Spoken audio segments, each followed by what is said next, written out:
Episode 63। Fang chain ने उसकी ओर देखा तक नहीं, उच्च स्तरीय गोलियों की एक बोतल निकाली और कहा, यह एक छठे स्तर की उपचार गोली है, इसे ले लो। छठे स्तर पर यह आवश्यक नहीं है। उसने अभी अभी नुकसान का अनुमान लगाया था और जानती थी कि बलवान आदमी के हमले से उसे ज्यादा नुकसान नहीं होगा। ऐसा करने का कारण ये देखना था कि क्या फैंग चेन उसे बचा पाएगा, और परिणाम ने उसे संतुष्ट भी किया। फैंग चेन अभी भी उसे महत्व देता हुआ प्रतीत हुआ। फैंग चेन ने कहा, कोई बात नहीं, संप्रदाय में अभी भी ऐसी कई उपचार गोलियां हैं। इस गोली के साथ कोई छिपा हुआ खतरा नहीं होगा। फैंग चेन को ये कहते देख लिन जुयान अब विनम्र नहीं रहा और बिना किसी हिचकिचाहट की गोली ले ली। गोली उसके मुंह में पिघल गई और उसके घाव तुरंत ठीक हो गए। ये छठे स्तर की उपचार गोली होने के योग्य थी।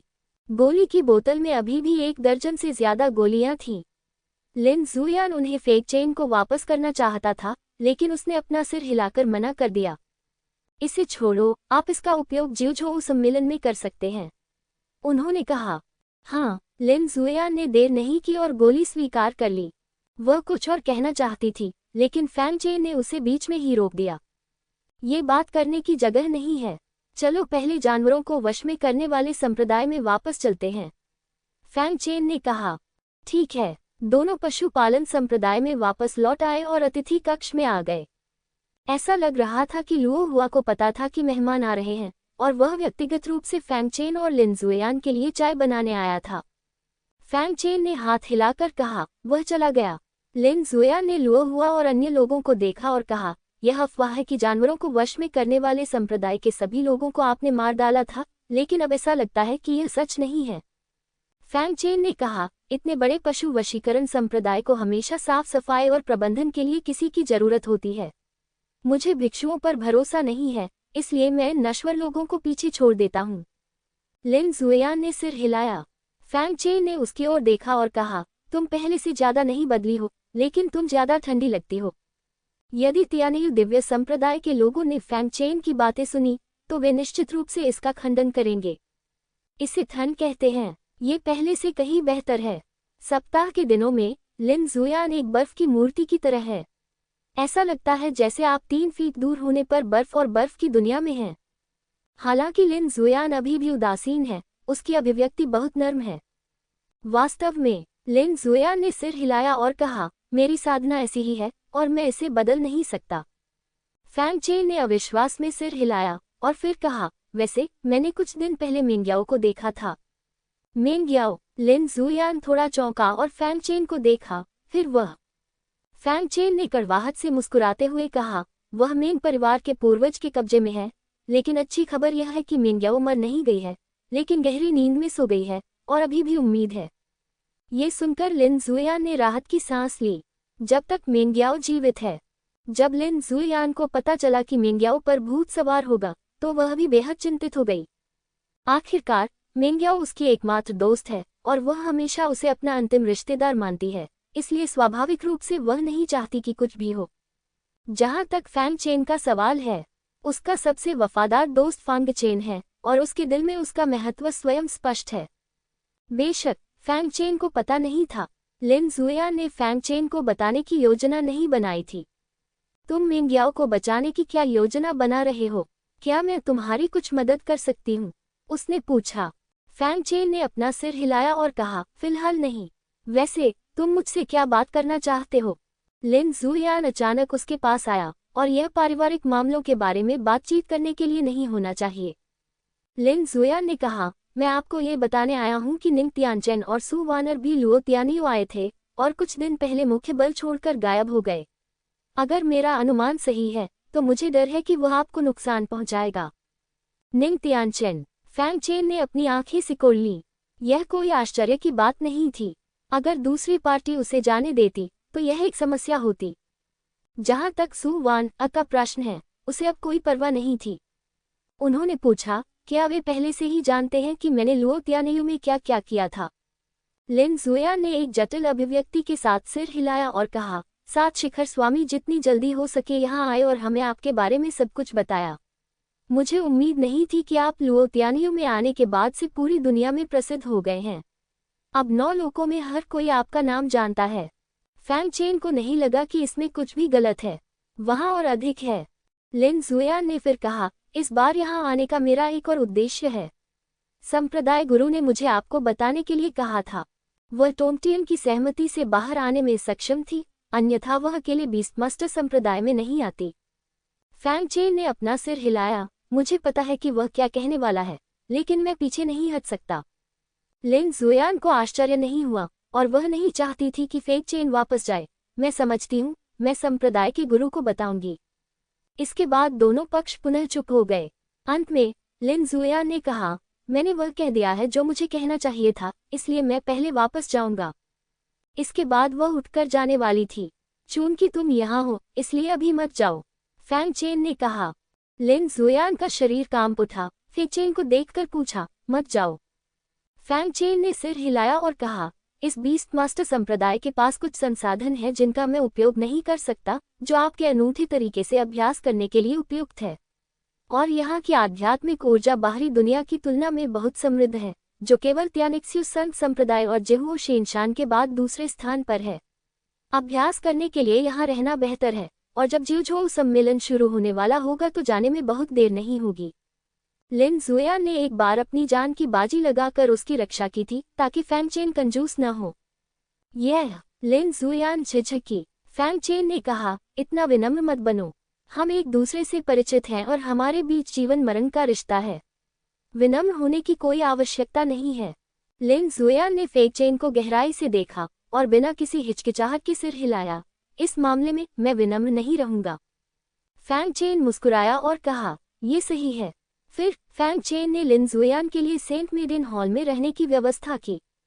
जानवर नियंत्रण संप्रदाय के दो अलग अलग हॉल हैं, संत की बेटी और संत का बेटा।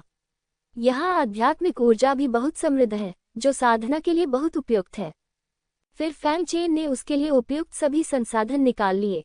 जब उसने संसाधनों के ढेर और क्रूर रास्ते के लिए उपयुक्त जादुई खजाने को देखा, तो लिन जुयान को कुछ देर के लिए पता नहीं चला कि क्या कहना है।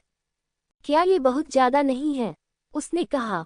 फैंग चेन ने अपना हाथ लहराया और कहा, ये जानवर नियंत्रण संप्रदाय केवल त्यानिक्स्यू संत संप्रदाय और जेहुओ शेनशान से कमजोर है। संसाधनों की यह मात्रा केवल बाल्टी में एक बूंद के बराबर ही कही जा सकती है। उसने जो कहा उसमें वास्तव में कुछ भी गलत नहीं है, लेकिन देवताओं और राक्षसों के शरीर के कारण उसे जिन संसाधनों की आवश्यकता है वे बहुत भयानक हैं। अब उसने पशु नियंत्रण संप्रदाय के 1/3 संसाधनों का उपभोग कर लिया है। ऐसा मत सोचो कि 1/3 कम है। तुम्हें पता होना चाहिए कि फैंग चेन की वर्तमान साधना झोयुआन क्षेत्र का केवल 7वां स्तर है। केवल 7वें स्तर पर ही इतने सारे संसाधनों की खपत होती है। जब वह दाव दायरे में पहुंचता है तो जानवर नियंत्रण संप्रदाय के संसाधन समाप्त हो जाएंगे। फैंग चेन भी यह समझता है, लेकिन वह इसके बारे में कुछ नहीं कर सकता। भगवान और दानव वंशों की खेती जारी रखनी चाहिए, अन्यथा यह एक मृतंत होगा। वह इसे एक बार में केवल एक कदम ही उठा सकता है। जहां तक लिन जुयान के संसाधनों की बात है, वे कुछ भी नहीं है। ऐसा नहीं है कि वह अधिक देना नहीं चाहता, लेकिन पशु वशीकरण संप्रदाय मुख्य रूप से पशु वशीकरण के बारे में है, और बहुत सारे संसाधन पशु वशीकरण से संबंधित हैं। फैंग चेन ने भी एक बार खोज की और फिर उसे सब मिल गया। लिन जुयान ने इसके बारे में सोचा और महसूस किया कि जानवरों को वश में करने वाला संप्रदाय लुतियानियों में शीर्ष पर नहीं था, लेकिन शेनदोंग्यू में, यहाँ तक कि त्यानियों शेनजोंग भी तुलना नहीं कर सकता था, इसलिए संसाधनों की यह मात्रा वास्तव में कुछ भी नहीं थी। धन्यवाद, उसने कहा। आपका स्वागत है। इस अवधि के दौरान यहाँ अच्छा अभ्यास करें और जिउझोउ सम्मेलन में और अधिक आकर्षक प्रदर्शन करने का प्रयास करें, फैंग चेन ने कहा। हाँ, लिन जुयान ने सिर हिलाया। मैं आज का उपकार याद रखूंगा। वह फैंग चेन को छोड़कर दूसरों पर एहसान करना पसंद नहीं करती। ऐसा नहीं है कि वह सोचती है कि फैंग चेन को धमकाना आसान है, लेकिन फैंग चेन पर अधिकार करने से उन दोनों को कारण और प्रभाव से जोड़ा जा सकता है। ज्यादा कहने की जरूरत नहीं कि यह सब अकेलेपन के कारण होता है। फैंग चेन अधिक समय तक वहां नहीं रुका तथा कुछ मनुष्यों को उसकी देखभाल के लिए छोड़कर पवित्र पुत्र हॉल में वापस लौट आया। वह आत्मज्ञान का अभ्यास भी शुरू करना चाहते थे तथा सभी ताओ ग्रंथों को दूसरे स्तर तक समझने का प्रयास करना चाहते थे तथा अधिक ताओ ग्रंथों को समझना चाहते थे। जहां तक अभ्यास और समझ का सवाल है, ये कठिन नहीं है, लेकिन फॉर्म चेन को सभी ताओ ग्रंथों का कुछ अनुभव है जिन्हें समझा गया है। कुछ ताओवादी पुस्तकों के साथ उन्हें विश्वास है कि वे थोड़े समय में दूसरे स्तर को समझ सकते हैं। फैंग चेन जमीन पर पैर मोड़कर बैठ गया और 13 ताओवादी ग्रंथों का स्मरण किया। उन्होंने सबसे पहले ताओवादी पाठ आंख को सबसे आगे रखा। देवताओं और राक्षसों की आंखों के साथ ये ताओवादी पाठ समझने में सबसे आसान है। पियर्स और पियर्स के 2 ताओवादी ग्रंथ दोनों तलवारबाजी के तरीके से संबंधित हैं और पिछली समझ भी तलवारबाजी के तरीके के साथ सहयोग करने के उद्देश्य से थी। तलवारबाजी के तरीके के बारे में फैंग चेन की वर्तमान समझ के अनुसार उसके पास बल, मुट्ठी और युद्ध के लिए ड्रैगन हाथी फॉर्मूला, गड़गड़ाहट के लिए सुनहरा अंडा और वज्रपंख तथा सद्भाव के लिए देवताओं और राक्षसों की टुकड़े हैं, जो कोई समस्या नहीं है। ये कहा जा सकता है कि फैंग चेन को विश्वास है कि ताओवादी ग्रंथ जो अभी तक दूसरे स्तर तक उन्नत नहीं हुए हैं, उन्हें उन्नत किया जा सकता है। लेकिन सबसे बड़ी समस्या उन्नयन की नहीं है, बल्कि इन ताओवादी ग्रंथों का झाओ शिमाई की तरह कुशलतापूर्वक उपयोग करना है।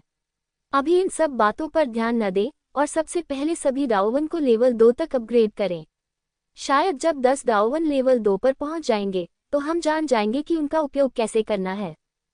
फैंग चेन ने गुप्त रूप से कहा, और फिर ज्ञान की एक लंबी यात्रा शुरू हुई। धीरे धीरे समय बीतता जा रहा है और क्यूशू सम्मेलन का दिन नजदीक आ रहा है। अधिक से अधिक साधक लुओतियानियों में आए, हालांकि उनमें से अधिकांश च्यूझोउ सम्मेलन में भाग नहीं ले सके। लेकिन फिर भी आना और उत्साह देखना अच्छा था। आखिरकार ये च्यूझोउ प्रतिभाओं का सम्मेलन था। इसके अलावा इस कार्यक्रम का आयोजक तियानिक्सुए पवित्र संप्रदाय है, जो जनता के लिए खुला रहेगा। ये लुतियानियों में 2 शीर्ष संप्रदायों में से एक का दौरा करने का एक शानदार अवसर है।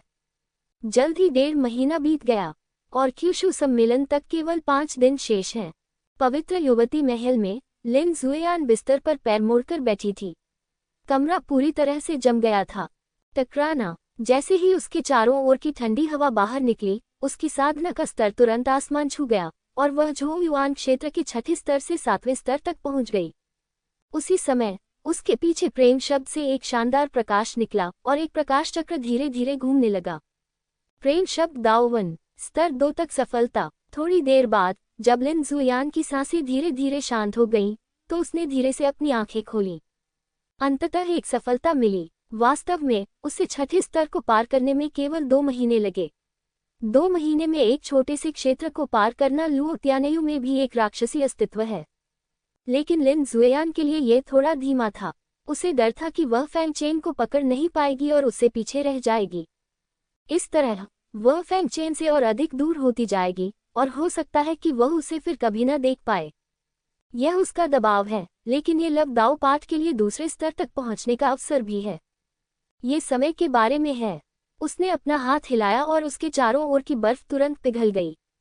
जैसे ही मैं कमरे से बाहर निकला, 2 गर्म कपड़े पहने नौकरानियां मेरे पास आई और आदरपूर्वक झुकी। लिन जुएयान ने अभ्यास करते समय जानबूझकर ठंडी हवा नहीं छोड़ी, लेकिन फिर भी ठंड के कारण पवित्र मेडेन पैलेस में सर्दी जैसा एहसास हो रहा था। लिन जुएयान ने पूछा, क्या फैंग चेन अभी भी अभ्यास कर रहा है? नौकरानी ने जवाब दिया, हाँ। लिन जुएयान ने सिर हिलाया।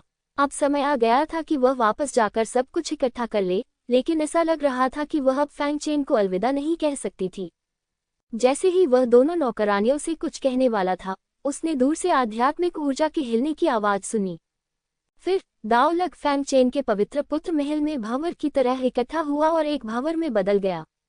लिन जुएयान थोड़ा चौंक गई। वह स्वाभाविक रूप से समझ गई कि ऐसा भयानक भाग्य क्यों था। वह प्रकाश की किरण में परिवर्तित हो गई और पवित्र सोन मंदिर के बाहरी इलाके में पहुंची और दाओ भाग्य के भंवर के केंद्र की ओर देखने लगी। वहां एक धुंधली आकृति बैठी हुई थी, जो पैरों पर पैर रखे हुए थी और उसके चारों ओर 10 से अधिक दाओशास्त्र चक्कर लगा रहे थे, जिनमें से सभी कम से कम स्तर 2 के थे और उनमें से एक तो स्तर 3 का था। 12 द्वितीय स्तरीय दाओशास्त्र और 1 तृतीय स्तरीय दाओशास्त्र। लिन जुएयान को बहुत धक्का लगा। वह जानती थी कि फैंग चेन एक राक्षस था, लेकिन उसने उससे इतना राक्षसी होने की उम्मीद नहीं की थी। इससे पहले उसने सोचा था कि उसके क्षेत्र ने फैंग चेन को पकड़ लिया है और वह संतुष्ट महसूस कर रही थी क्योंकि उसने अपनी पहली द्वितीय स्तरीय दाओ स्क्रिप्ट को जागृत कर लिया था। आखिरकार दिव्य पूर्व क्षेत्र में वह एक दुर्लभ प्रतिभा है जो केवल 1000 साल में एक बार दिखाई देती है। कम से कम अब तो वह युवा पीढ़ी में प्रथम है, लेकिन फैंग चेन की तुलना में वह कुएं के मेढक की तरह है, अदूरदर्शी। लेकिन साथ ही वह कुछ हद तक खुश भी थी क्योंकि फैंग चेन मजबूत हो रहा था। लेकिन क्या उस समय भी वह अपने पीछे खुद को देख पाएगा? मैं किस बारे में सोच रहा हूँ? लिन जुएयान खुद पर हंसे। मैंने अपने अहंकारी रवैये के कारण फैंग चेन से सगाई तोड़ने को कहा था, तो अब मैं क्या मान रही थी? जब तक वह फैंग चेन को देख सकती थी, वह संतुष्ट रहती थी। लिन जुएयान आमतौर पर ठंडा और हृदयहीन है, उसमें भावना का कोई निशान नहीं है। केवल फैंग चेन का सामना करते समय ही वह इतनी भावुक, एक इंसान की तरह होती थी। अचानक फैंग चेन की आभा बढ़ गई। उसी समय जब उसका दाओ वेन स्तर 2 से टूट गया, उसकी साधना का स्तर तेजी से बढ़ा। झोउ युआन के 7वें स्तर से झोउ युआन के 8वें स्तर तक सफलता। जब उसकी साधना स्थिर हो गई तो उसने धीरे से अपनी आंखें खोली और ताओ पात घूमना बंद कर दिया और एक पंक्ति में व्यवस्थित हो गया। तीसरे स्तर के दाओ पात्र आगे हैं और दूसरे स्तर के बाकी दाओ पात्र पीछे हैं। फैंग चेन ताओ भाग्य के भावर में उठ खड़ा हुआ और हवा में तैरते हुए तलवार से वार किया। एक जादुई ब्लेड तुरंत फूट पड़ा और दूर स्थित एक छोटी पहाड़ी की ओर जा गिरा। टकराना, छोटी पहाड़ी की चोटी तुरंत ही राख में बदल गई और शून्य में विलीन हो गई। लिन जुएयान का खूबसूरत चेहरा आश्चर्य से भर गया। फैंग चेन ने बस लापरवाही से इस तलवार को घुमाया, लेकिन ये तीसरे या चौथे स्तर के जुबान ग्रेड जादुई हमले से भी अधिक शक्तिशाली था। क्या ये दूसरे स्तर के दाओ पाठ की शक्ति है? लिन जुएयान की आंखें आश्चर्य और प्रत्याशा से भरी थीं, लेकिन वह नहीं जानती थी कि फैंग चेन ऐसी शक्ति से संतुष्ट नहीं था। हमला करते समय उन्होंने स्पष्ट रूप से महसूस किया कि दाओ वर्ण एक दूसरे को पीछे हटा रहे थे, ठीक शुरुआत में देवताओं और राक्षसों की शक्ति की तरह, जिन्हें एकीकृत नहीं किया जा सका। इस समय वह थोड़ा भौचक्का हो गया और अपने मन में याद करने लगा कि कैसे झाओ शिमाई ने ताओवादी पाठ का उपयोग करते हुए हमला किया था। लेकिन उनके तरीके झाओ शिमाई से बहुत अलग नहीं हैं, लेकिन उन्होंने जो शक्ति प्रकट की वह स्वर्ग और पृथ्वी जितनी अलग है। क्या गलत हो गया? फैंग चेन ने भौहें सिकोड़ ली और उसी समय ताओवाद का भावर धीरे धीरे छंट गया और ताओ पाठ भी धीरे धीरे गायब हो गया। ऐसा लगता है कि मैं इसे केवल समझ सकता हूँ, लेकिन इस रिट्रीट के दौरान मेरी ताकत में काफी सुधार हुआ है। ड्रैगन एलिफेंट आर्ट ने लगातार 2 छोटे क्षेत्रों को तोड़कर 7वें स्तर तक पहुंच लिया है और भौतिक शरीर को भी स्वर्ण शरीर के तीसरे स्तर तक उन्नत कर दिया गया है।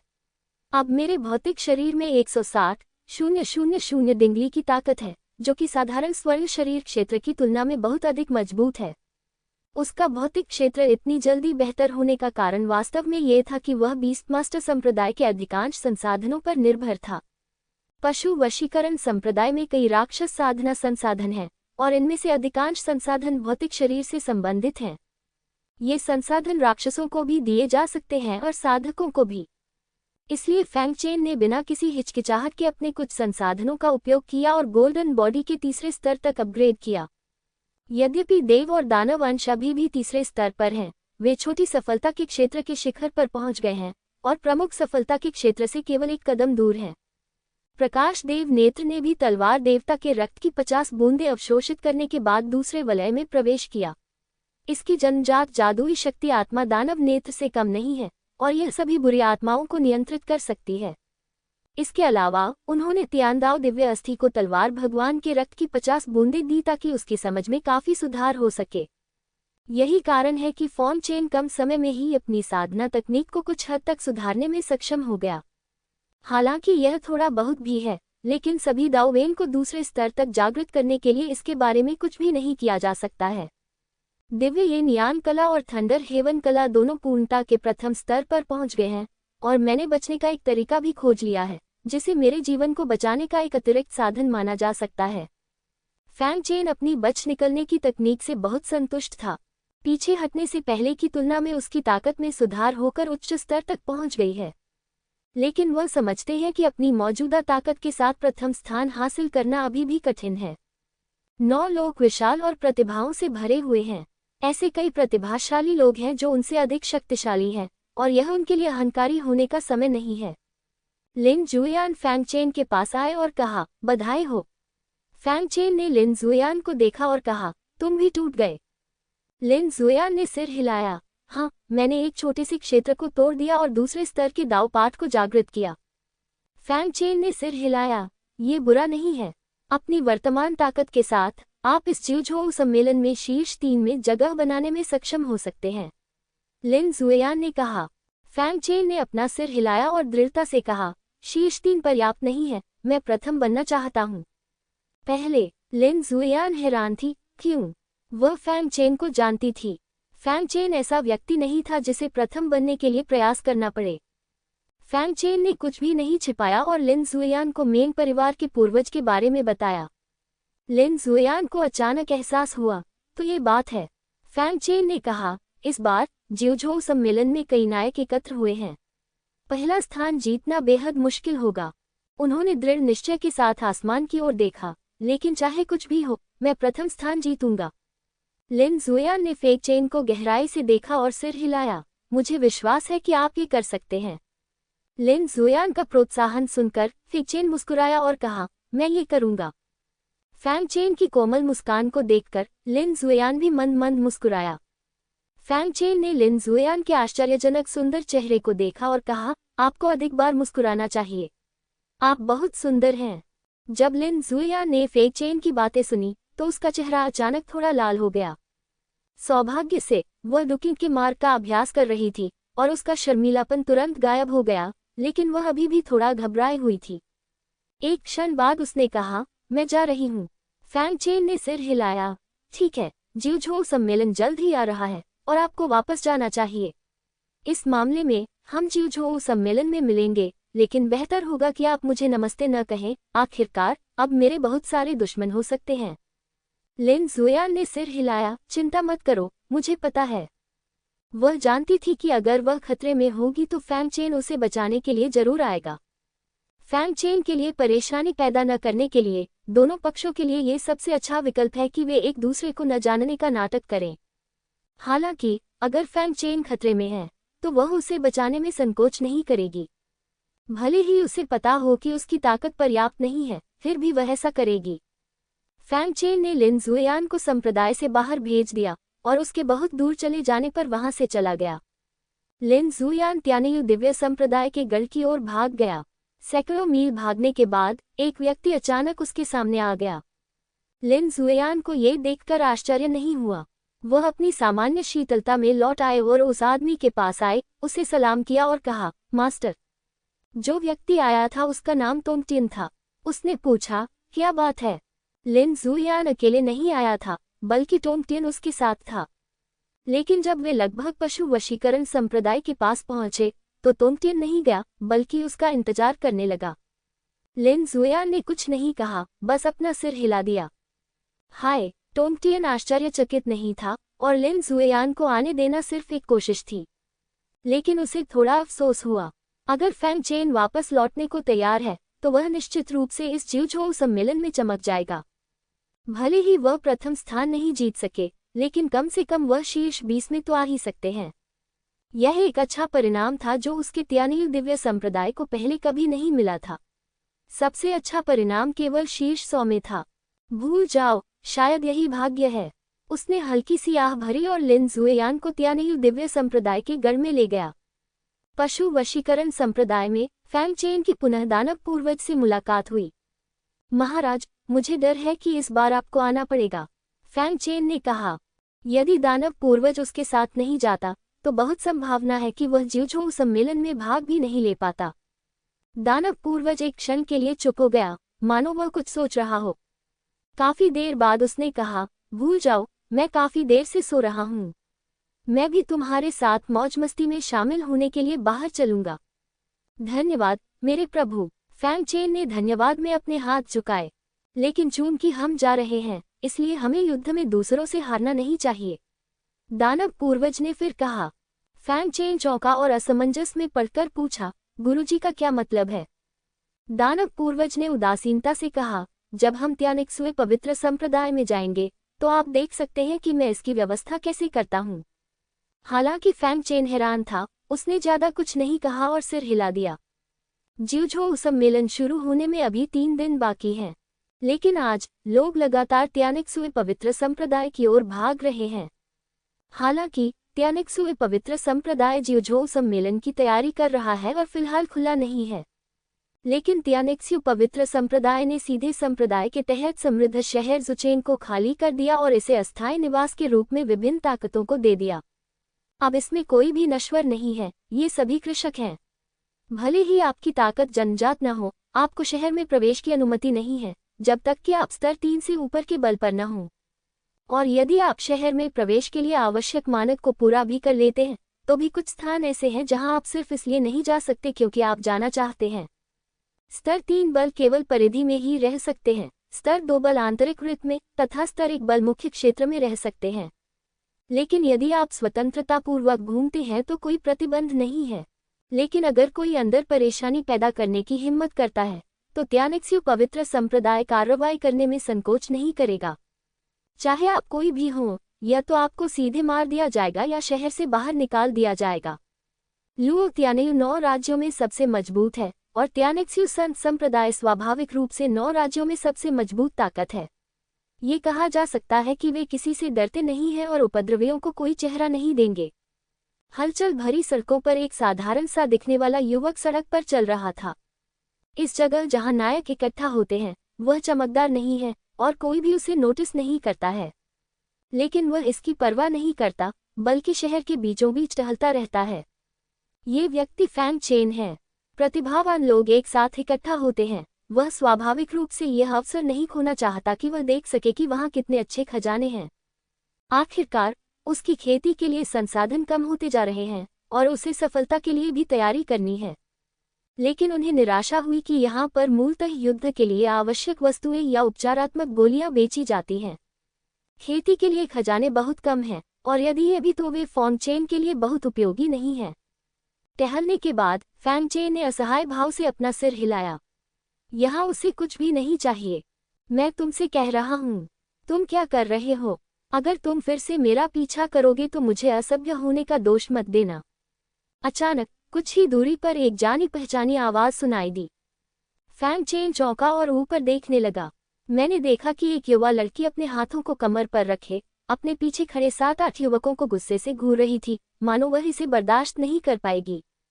वह लड़की अत्यंत सुंदर, पवित्र और प्यारी थी और वह दुआनमू बैक्सू थी। यह उसकी है। फैंग चेन को स्वाभाविक रूप से भाई और बहन की याद आ गई। अगर उस समय दुआनमू जिंग द्वारा दिया गया खजाना नहीं होता तो वह चट्टान पर मर सकता था। इस समय युवक ने व्यंग्य करते हुए कहा, मैं कहता हूँ जूनियर बहन दुआनमू, आपने जो कहा वह गलत है। हमने आपको अकेले बाहर आते देखा और हमें डर था कि आप खतरे में होंगी, इसलिए हमने आपको बचा लिया। आप ऐसा कैसे कह सकती हैं? एक अन्य सफेद बालों वाला युवक भयावह ढंग से मुस्कुराया और बोला, जूनियर बहन, अकेले चलना सुरक्षित नहीं है, अन्यथा मैं आपका हाथ पकड़ूंगा और साथ साथ चलूंगा। उसके बाद वह दुआनमू बैक्सुए का हाथ पकड़ने वाला था। दुआनमू बैक्सु ने बेरहमी से युवक का हाथ झटक दिया और ठंडे स्वर में कहा, दुआन शियाओमू, मैंने तुम्हें पहले ही बता दिया है, मेरा एक मंगेतर है। मेरा पीछा करने से कोई नतीजा नहीं निकलने वाला। सफेद बालों वाला युवक दुआन शियाओमू और अन्य लोग दंग रह गए और अवाक रह गए। हमने कब आपका पीछा किया? वे स्पष्ट रूप से आपके लिए चीजें मुश्किल बनाने की कोशिश कर रहे हैं, है ना? बेशक ये कहना असंभव है कि उनके पास कोई विचार नहीं है। ये सिर्फ इतना है कि उनके पास केवल दुआनमू बैक्सु के लिए शुद्ध इच्छा और अधिकार है। साफ शब्दों में कहूँ तो मैं बस मजा करना चाहता हूँ। छोटी बहन, मैं तुम्हें सलाह देता हूँ कि तुम हमारा आज्ञाकारी ढंग से पालन करो, अन्यथा हा। दुआन शियाओमू जोर से हंसा और ताओवादी क्षेत्र में उसकी द्वितीय स्तर की साधना फूट पड़ी। दुआनमू बैक्सु ने ठंडी सांस ली। मैंने तुमसे कहा था, मैं तुम्हारे साथ नहीं जा सकती। उसकी गति भी तुरंत फूट पड़ी। ये दाव दायरे की साधना का पहला स्तर निकला। दूर से फैंग चेन ने जब ये देखा तो वह थोड़ा चौंक गया। पिछली बार जब उसने दुआनमू बैक्सु को देखा था तब वह झो युआन के 9वें स्तर पर ही थी। जब से मैंने तुम्हें आखिरी बार देखा है तब से कितना समय बीत चुका है कि तुम ताओ धर्म में प्रवेश कर चुके हो। ये भाई बहन सचमुच असाधारण हैं, फैंग चेन ने चुपके से कहा। दुआन शियाओमू को पहले से ही दुआनमू बैक्सु के क्षेत्र के बारे में पता था और उसने व्यंग्यात्मक लहजे में कहा, क्या आप केवल पहला स्तर पूछ रहे हैं और फिर भी हमारे खिलाफ जाना चाहते हैं?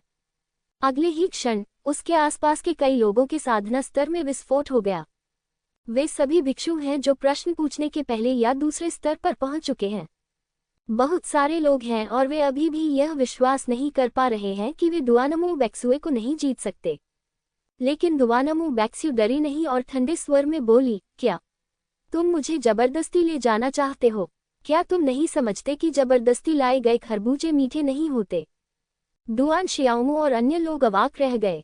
यह आदमी अभी भी सोचता है कि हम उसका पीछा करने जा रहे हैं। उससे बकवास मत करो, बस उसे पकड़ो और ले जाओ, दुआन जियोमू ने कहा। लोगों का ये समूह तुरंत कार्रवाई करना चाहता था। ये देखकर दुआनमू बैक्सु की आध्यात्मिक शक्ति उसके शरीर के चारों ओर प्रवाहित हुई और वह कार्रवाई करने के लिए तैयार हो गई। लेकिन इस समय एक आवाज धीरे से सुनाई दी, हर कोई, क्या आप यहाँ कार्रवाई करने की योजना बना रहे हैं? इन शब्दों ने तुरंत दुआन शियाओमू और अन्य लोगों का ध्यान आकर्षित किया। उन्होंने पलटकर देखा कि बोलने वाला व्यक्ति एक साधारण दिखने वाला भिक्षु था। उसके स्वरूप को देखकर ऐसा लगता है कि वह एक साधारण साधक ही होगा। और यह ढीला सुधार फैंग चेन है। दुआनमू भाई बहनों ने उसकी जान बचाई थी, इसलिए स्वाभाविक रूप से वह दुआनमू बैक्सु के साथ कुछ भी घटित होते नहीं देखना चाहता था। ये आकस्मिक साधक कहाँ से आए हैं? हम बेजियान संप्रदाय से हैं।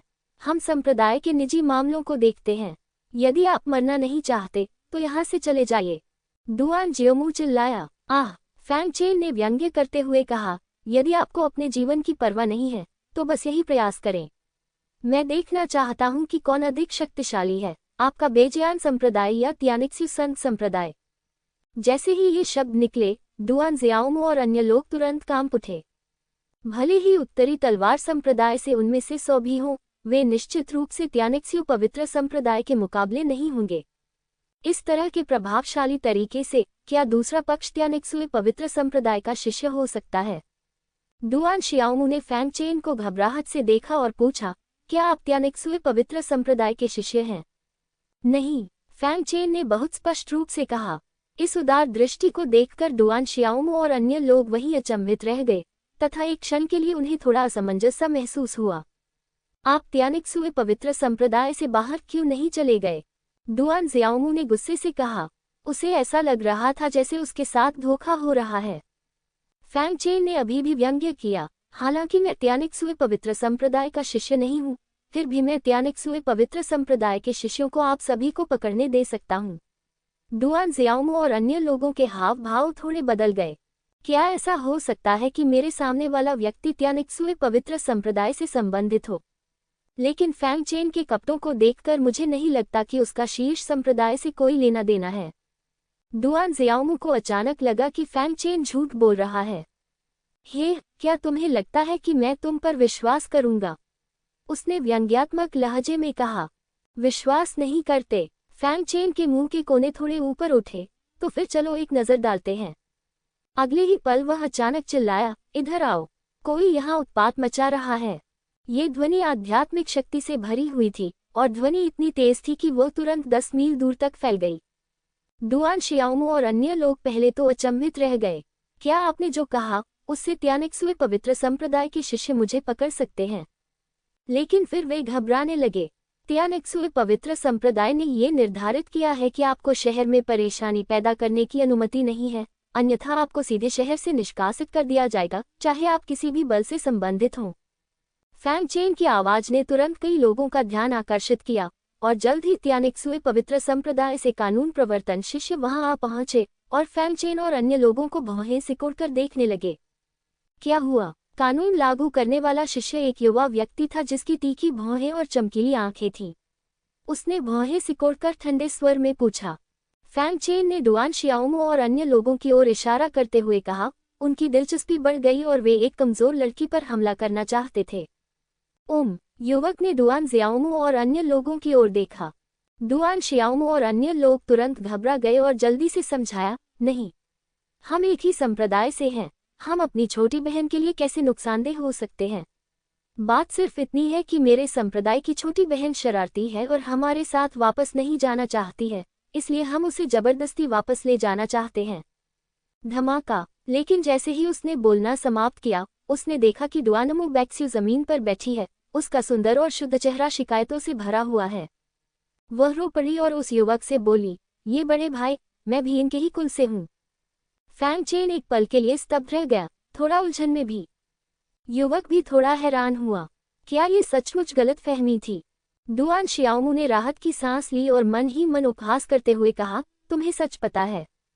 लेकिन फिर दुआनमू बैक्स्यू ने और भी दुखी होकर कहा, जब से मैं संप्रदाय में शामिल हुई हूँ तब से वे मेरा पीछा कर रहे हैं। मैंने उन्हें बताया कि मेरा पहले से ही एक मंगेतर है और वे अभी भी ऐसा करते हैं। इस चिउझोउ सम्मेलन में जब मैं अकेली थी तो वे मेरा फायदा उठाना चाहते थे। मुझे जबरदस्ती ले जाया गया, मेरे साथ कुछ करने की कोशिश की गई। इस समय वह रोने लगी। उसकी बड़ी बड़ी नम आंखों से आंसू बह निकले और उसके दुखी चेहरे ने वहां मौजूद सभी लोगों को तुरंत चौंका दिया। फैंग चेन उलझन में दिखे, मुझे जाने दो, इस लड़की की न केवल भूख बहुत है बल्कि अभिनय कौशल भी बहुत अच्छा है। ये प्रतिभा कहाँ से आई? डुआनमू बैक्स्यू की कमजोर और दयनीय उपस्थिति को देखकर युवक को भी दया आ गई। उसने डुआन शियाओमू की ओर देखा, जो भी उलझन में था, और ठंडे स्वर में कहा, आप सुचेंग में लोगों को बलपूर्वक लूटना चाहते हैं। ये बहुत राजसी है। आप किस बल से संबंधित हैं? हम तियानजियान संप्रदाय से हैं। डुआन जियाओमू ने अभी तक उत्तर नहीं दिया था, लेकिन डुआनमू बैक्स्यू ने पहले उत्तर दिया। उन्होंने ये भी कहा, यह मेरा वरिष्ठ भाई है, कृपया संप्रदाय को नाराज न करें। संप्रदाय मेरे साथ बहुत अच्छा व्यवहार करता है। युवक ने सिर हिलाया, डुआन शियाओमू और अन्य लोगों की ओर देखा और ठंडे स्वर में कहा, दोस्तों, आपने हमारे त्यानिक्सुए पवित्र संप्रदाय द्वारा निर्धारित नियमों का उल्लंघन किया है। कृपया अब जुचेंग छोड़ दें। हमने कुछ नहीं किया। डुआन जियाओमू कुछ और कहना चाहता था, लेकिन युवक ने उसे बीच में ही रोक दिया। मुझे परवाह नहीं कि तुमने ये किया है या नहीं, स्नो सिटी को तुरंत छोड़ दो। वापस अंदर मत आओ, अन्यथा असभ्य होने के लिए हमें दोष मत दो।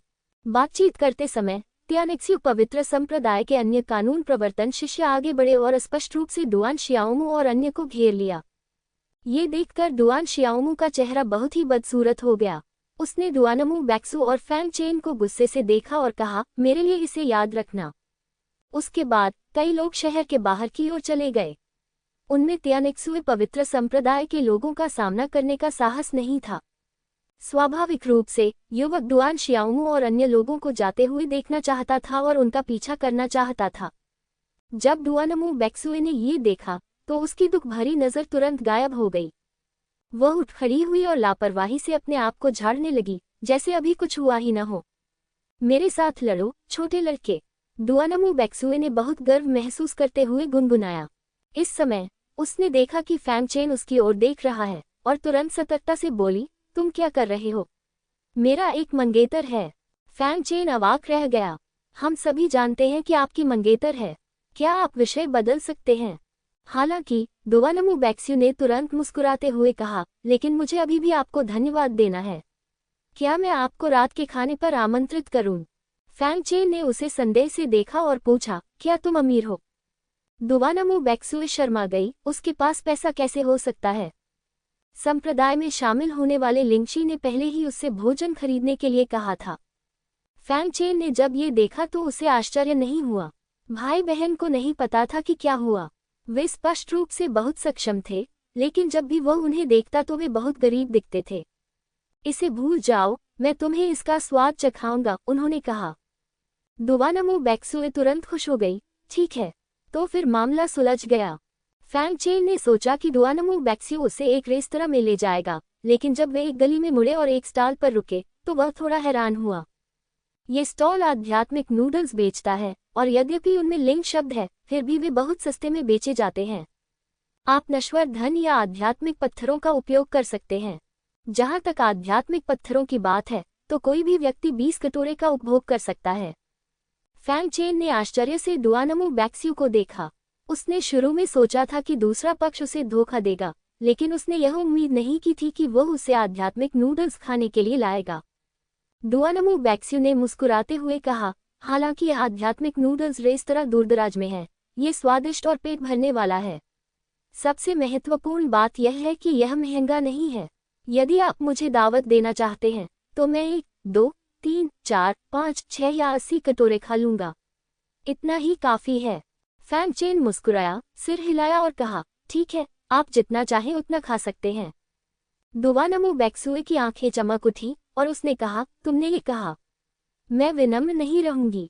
फिर वह चिल्लाए, बॉस, पहले 2 कटोरी स्पिरिट नूडल्स। ये बहुत स्वादिष्ट है। ठीक है, बॉस ने मुस्कुराते हुए सिर हिलाया। जल्द ही स्पिरिट नूडल्स परोसे गए। नूडल्स के अलावा वहाँ कुछ मांस भी था, लेकिन मांस सामान्य राक्षसों का था। लेकिन डुआनमू बेक्स्यू ने बड़े चाव से खाया। फैंग चेन ने केवल 1 कटोरा खाया और वह पहले ही 3 कटोरे खा चुकी थी। ये देखकर फैंग चेन ने कहा, क्या यह इतना स्वादिष्ट है? डुआनमू बेक्स्यू ने बार बार सिर हिलाया, बहुत स्वादिष्ट। मैं और खाना चाहती हूँ। अगर मैं भविष्य में अपने मंगेतर के साथ रहूंगी तो मुझे अपनी छवि पर ध्यान देना होगा। फैंग चेन ने कुछ मनोरंजन के साथ कहा, क्या तुम्हें डर नहीं है कि तुम्हारी शादी से पहले ही वह जान जाएगा? डुआनमू बेक्स्यू को अपनी यादें ताज़ा हो गई और वह मुंह बनाकर बोली, चिंता मत करो, मुझे नहीं पता कि वह अब कहाँ है। जब मेरी शादी हो जाएगी तो मैं चुपके से खाना खा सकूंगी। बस उसके साथ खाते समय ज्यादा महिला जैसा व्यवहार करना। लगता है आप अपनी मंगेतर को बहुत पसंद करते हैं। फैंग चेन महसूस कर सकती थी कि डुआनमू बेक्स्यू को अपने मंगेतर से गहरा लगाव था। ये सही है। अपने मंगेतर के बारे में बात करते हुए डुआनमू बेक्स्यू को गर्व था, मेरा मंगेतर बहुत अच्छा है। वह निश्चित रूप से इस जिउझोउ सम्मेलन में चमकेगा। सबसे महत्वपूर्ण बात यह है कि मेरा मंगेतर बहुत सुंदर है।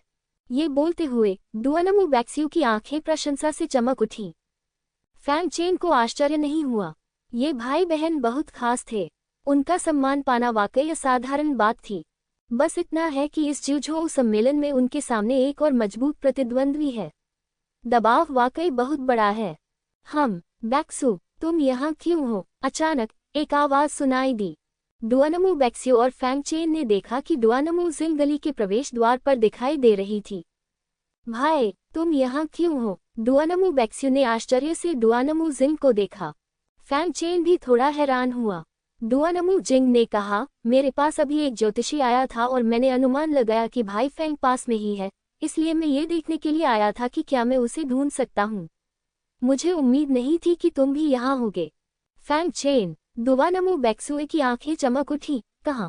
डुआनमू जिंग ने फैंग चेन की ओर इशारा करते हुए कहा, क्या ये भाई फैंग नहीं है? ये सुनकर डुआनमू बेक्स्यू दंग रह गई। फैंग चेन भी बहुत आश्चर्यचकित हुआ और उसने डुआनमू जिंग की ओर देखा। उसने यूरू मुखौटा का प्रयोग किया था, इसलिए डुआनमू जिंग उसे पहचान नहीं सका। लेकिन डुआनमू जिंग ने न केवल खुद को पहचाना, बल्कि खुद को पाया भी। पहले ये लिंग की तरह वह स्पष्ट रूप से इंस्टेंट गन की मदद से हजारों मील दूर भाग गया था, लेकिन दूसरे पक्ष ने फिर भी उसे ढूंढ लिया। ऐसा लग रहा था कि लुओ तियानेयू पहुंचने के बाद उसके कुछ गुप्त तरीके अब उपयोगी नहीं थे। उसने डुआनमू बेक्स्यू पर ध्यान नहीं दिया, जिसका चेहरा उस समय पहले से ही लाल था, और उसने पूछा, भाई डुआनमू, तुमने मुझे कैसे ढूंढ लिया? डुआनमू जिंग ने कुछ भी छिपाया नहीं और कहा, मैं हेक्साग्राम के तरीके का अभ्यास करता हूँ, जो गणना का उपयोग करना है। फैंग चेन ने और भी गहरी भौहें सिकोड़ ली, फिर भी मुझे इतनी आसानी से पा लेना थोड़ा अविश्वसनीय है। डुआनमू जिंग समझ गया कि फैंग चेन का क्या मतलब था और उसने मुस्कुराते हुए कहा, भाई फैंग, क्या तुम नहीं समझते? इससे पहले तुम स्थानिक विस्थापन से बच गए थे, लेकिन ये लिंग अभी भी अपनी स्थिति को लॉक करने में सक्षम था। और अब तुमने अपना रूप बदल लिया है, लेकिन फिर भी मैं तुम्हें ढूंढ लाया। फैंग चेन ने सिर हिलाया। डुआनमू जिंग ने कहा, इससे पहले ये लिंग ने एक रक्त बलिदान जादू हथियार का इस्तेमाल किया था, एक साधक के जीवन का उपयोग करके आपके अनुमानित स्थान का निर्धारण किया था। मेरी भविष्यवाणी स्वाभाविक रूप से इस जादुई हथियार जितनी मजबूत नहीं है, लेकिन अगर भाई फैंग पास में है तो मैं स्वाभाविक रूप से भविष्यवाणी की गणना करके आपके अनुमानित स्थान का पता लगा सकता हूँ। फैंग चेन ने थोड़ा भौहें सिकोड़ी, ऐसा क्यों हो रहा है? मैंने स्पष्ट रूप से अपनी आभा को अवरुद्ध कर दिया है और अपनी उपस्थिति बदल दी है। डुआनमू जिंग ने कहा, सामान्य ट्रैकिंग जादुई हथियार स्वाभाविक रूप से दूसरों के स्थान को लॉक करने के लिए आभा का उपयोग करते हैं, लेकिन जब तक कोई अपनी आभा को अवरुद्ध करता है, तब तक आपके पास उन्हें खोजने का कोई मौका नहीं होगा। सबसे अच्छा तरीका है व्यक्ति पर किसी चीज का पता लगाना। सबसे अच्छा तरीका होगा बाल आदि। सबसे खराब तरीका होगा कपड़े या कोई ऐसी चीज जिसे छुआ गया हो। और सबसे अच्छे हथियार रक्त बलिदान जादू के हथियार की तरह हैं, जो सीधे उस व्यक्ति का पता लगा सकते हैं जिसे आप ट्रैक करना चाहते हैं, वह भी बहुत अधिक लागत पर। यहाँ तक कि अगर आप अपनी सांस को रोकते हैं तो भी आपका स्थान लगभग लॉक हो जाएगा। तो फिर उसने मेरी लोकेशन कैसे जान ली? इसके पीछे जरूर कोई कारण होगा, फैंग चेन ने पूछा। डुआनमू जिंग ने उत्तर दिया, बेशक, ये कारण और प्रभाव है। कारण और प्रभाव? हाँ, हमारे द्वारा की जाने वाली प्रत्येक कार्रवाई का आसपास के क्षेत्रों पर प्रभाव पड़ेगा। उदाहरण के लिए, यदि कोई नूडल जमीन पर गिरता है तो वह चींटियों को आकर्षित करेगा। ये चींटियां आपकी ओर आकर्षित होती हैं और आपके और उनके बीच एक कारण और प्रभाव संबंध होता है। फैंग चेन ने और भी गहरी भौहें सिकुड़ते हुए कहा, क्या इसे हल करने का कोई तरीका नहीं है? डुआनमू जिंग मुस्कुराया, बेशक है। उनमें से एक ये है कि आपकी ताकत उस व्यक्ति की तुलना में अधिक या बराबर है जिसका आप पीछा कर रहे हैं। इस तरह दूसरा पक्ष आपको ढूंढने में सक्षम नहीं होगा, चाहे कुछ भी हो। दूसरा, एक जादुई हथियार या संरचना प्राप्त करें जो सब कुछ अलग कर सके। तीसरा तरीका है कारण और प्रभाव के नियम का अभ्यास करना। इस तरह कारण और प्रभाव आपके नियंत्रण में रहते हैं। आप न केवल ट्रैकिंग को रोक सकते हैं, बल्कि अपने प्रतिद्वंद्वी को भी भ्रमित कर सकते हैं। फैंग चेन गहरी सोच में पड़ गया। सबसे पहले तो फिलहाल उसे इसके बारे में सोचने की जरूरत नहीं है, क्योंकि ताकत तो उसके पास है। दूसरा और तीसरा विकल्प अच्छा तरीका है, लेकिन जादुई हथियार को पाना इतना आसान नहीं होगा। कम से कम उसे जानवरों को वश में करने वाले संप्रदाय में ऐसा कोई जादुई हथियार नहीं मिला है। हम एक बार में केवल एक ही कदम उठा सकते हैं, लेकिन इस समस्या का समाधान अवश्य होना चाहिए। उन्हें बहुत नुकसान उठाना पड़ा क्योंकि उनकी स्थिति प्रतिद्वंद्वी द्वारा लॉक की जा सकती थी। अगर यह समस्या हल नहीं हुई तो उनकी जान को खतरा हो सकता है। ये सही है। फैंग चेन ने स्टार बॉक्स निकाला और कहा, भाई डुआनमू, स्टार बॉक्स से मेरी जान बचाने के लिए धन्यवाद। मैं इस उपकार को याद रखूंगा। अब जादुई हथियार अपने मूल मालिक को वापस मिल गया है। डुआनमू जिंग ने थोड़ा मुस्कुराया, स्टार बॉक्स वापस ले लिया और कहा, भाई फैंग, आपको विनम्र होने की जरूरत नहीं है। आपकी और मेरी किस्मत में कुछ न कुछ है। अगर मैं कर सकता हूं तो मैं आपकी मदद करूंगा। इस समय डुआनमू जिंग ने अचानक देखा कि उसकी बहन अपना चेहरा पकड़े हुए थी, अपना सिर नीचे कर रही थी और एक शब्द भी नहीं बोल रही थी। वह थोड़ा स्तब्ध हुआ और असमंजस में पड़कर पूछा, बहन, तुम्हें क्या हुआ है? कोई बात नहीं, मैं ठीक हूँ। डुआनमू बेक्सुए की आवाज में कांपने और घबराहट का भाव था, लेकिन उससे भी अधिक शर्म थी। ये बहुत शर्मनाक था कि मैंने फैंग चेन के सामने वे शब्द कहे। अब वह चाहती थी कि उसे कोई दरार मिल जाए जिसमें वह घुस सके और जीवन में कभी बाहर न आ सके। डुआनमू जिंग ने असमंजस में फैंग चेन को देखा। फैंग चेन के चेहरे पर भी उलझन भरी झलक थी और उसने असमंजस में अपना सिर हिलाया। मैं पहले जा रहा हूँ। डुआनमू बेक्स्यू को लगा कि अब यहाँ रहने लायक उसका कोई चेहरा नहीं बचा है, इसलिए वह प्रकाश की किरण में बदल गया और दूर उड़ गया। उसका शरीर तुरंत गायब हो गया, लेकिन उसकी आवाज फैंग चेन के दिमाग में गूंजती रही, मैंने अभी जो कुछ कहा है, तुम किसी को कुछ नहीं बता सकते। हालांकि फैंग चेन हैरान था, उसने इसे बहुत गंभीरता से नहीं लिया। शायद दूसरे पक्ष को लगा कि उसके भाई के लिए ये जानना थोड़ा शर्मनाक था कि उसने क्या कहा था। डुआनमू जिंग अपनी पागल बहन पर ध्यान देने में बहुत आलसी था और उसने फैंग चेन से पूछा, भाई फैंग, क्या आप जियोझोउ सम्मेलन में भाग लेने की योजना बना रहे हैं? हाँ, फैंग चेन ने सिर हिलाया और फिर पूछा, भाई डुआनमू भी भाग लेने की योजना बना रहे हैं? डुआनमू जिंग ने इससे इनकार नहीं किया। इस जियोझोउ सम्मेलन में भाग लेने के उद्देश्य से ही मेरी बहन और मैं तियानजियान संप्रदाय में शामिल हुए और हमें 2 स्थान मिले। फैंग चेन को अचानक एहसास हुआ। पता चला कि उन लोगों ने डुआनमू बेक्स्यू को इसलिए निशाना बनाया क्योंकि उनके भाई और बहन के शामिल होने से 2 स्थानों का नुकसान हुआ था, इसलिए वे नाराज थे और डुआनमू बेक्स्यू के लिए परेशानी खड़ी करना चाहते थे। डुआनमू जिंग ने कहा, भाई फैंग, मैं इस बार एक कारण से आपसे मिलने आया हूँ। ओह, भाई डुआनमू, आप आगे बढ़कर मुझे बता सकते हैं। डुआनमू जिंग का चेहरा अचानक गंभीर हो गया। उसने चारों ओर देखा और यह सुनिश्चित करने के बाद कि आसपास कोई नहीं है, उसने आवाज संचारण पर स्विच किया। इस क्यूशू सम्मेलन का गुप्त क्षेत्र संभवतः सरल नहीं है, बल्कि इसे बहुत खतरनाक भी कहा जा सकता है। खतरा? फैंग चेन हैरान था और उसने अपनी आवाज भी प्रसारित की। जियोझोउ सम्मेलन में 3 गुप्त क्षेत्रों का उपयोग किया जाता है। 3 गुप्त क्षेत्रों का उपयोग बारी बारी से किया जाता है। मुझे नहीं पता कि अनगिनत साधकों द्वारा कितनी बार उनका पता लगाया गया है। वहाँ क्या खतरे हो सकते हैं? मुझे बिल्कुल नहीं पता। डुआनमू जिंग ने अपना सिर हिलाया और कहा, लेकिन मेरा हेक्साग्राम संकेत देता है कि बर्फीले गुप्त क्षेत्र की इस यात्रा के परिणामस्वरूप संभवतः खून की नदी बहेगी और यह आपदा आपसे संबंधित है। फैंग चेन ने भौहें सिकोड़ते हुए पूछा, क्या मैं इस आपदा का कारण हूँ?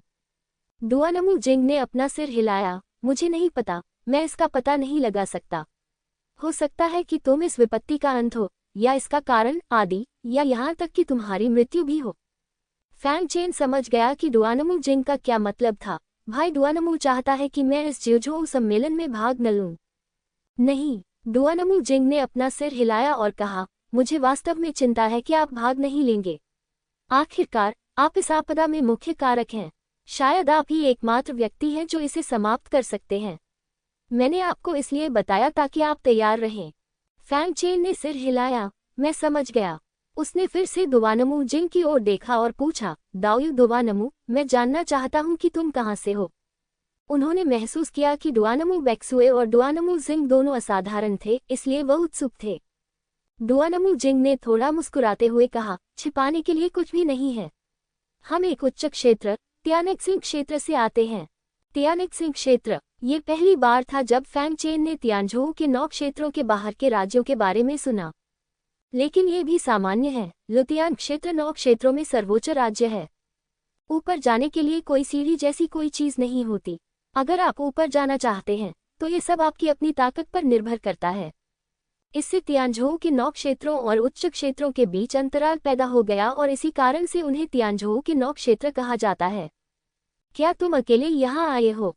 फैंग चेन को अचानक एहसास हुआ कि डुआनमू जिंग और डुआनमू बैक्स्यू केवल दाओदाओ क्षेत्र में थे। ऐसी शक्ति के साथ, कोई व्यक्ति आध्यात्मिक प्रवाह परत और स्वर्गीय वज्र परत को पार नहीं कर सकता। आप जितने ऊपर जाएंगे, दोनों स्तर उतने ही शक्तिशाली होते जाएंगे। यहाँ तक कि एक ग्रैंड मास्टर भी यह गारंटी नहीं दे सकता कि वह उन्हें पार कर सकता है। डुआनमू जिंग ने सिर हिलाया और कहा, वास्तव में, लेकिन हम अपनी ताकत पर नहीं, बल्कि खजाने पर भरोसा करते हैं। अन्यथा, मेरी बहन और मैं निश्चित रूप से मर जाएंगे। फैंग चेन को अचानक एहसास हुआ, ऐसा लगता है कि तियानेक्सिंग डोमेन में प्रवेश करने के लिए ग्रैंड मास्टर स्तर तक पहुंचना जरूरी नहीं है, अन्य तरीके भी हैं। लेकिन इस बारे में हमें बाद में बात करनी होगी। अभी सबसे महत्वपूर्ण बात इस क्यूशू सम्मेलन में प्रथम स्थान जीतना है। मेरे पास एक और सवाल है, फैंग चेन ने फिर पूछा। भाई फैंग, कृपया निसंकोच पूछें, डुआनमू जिंग ने कहा। तुम मेरी इस तरह मदद क्यों कर रहे हो? मुझे मत बताओ कि यह उस भोजन के कारण है, मुझे इस पर विश्वास नहीं होता। डुआनमू जिंग ने उनकी बहुत मदद की थी, लेकिन यही कारण था कि उनके मन में कुछ चिंताएं थीं। कोई भी व्यक्ति बिना किसी कारण के आपके साथ अच्छा व्यवहार नहीं करेगा, ये तो छोड़िए कि वह और डुआनमू भाई बहन केवल सामान्य परिचित थे। डुआनमू जिंग ने थोड़ा मुस्कुराते हुए कहा, भाई फैंग को जिउजोऊ सम्मेलन के बाद पता चल जाएगा।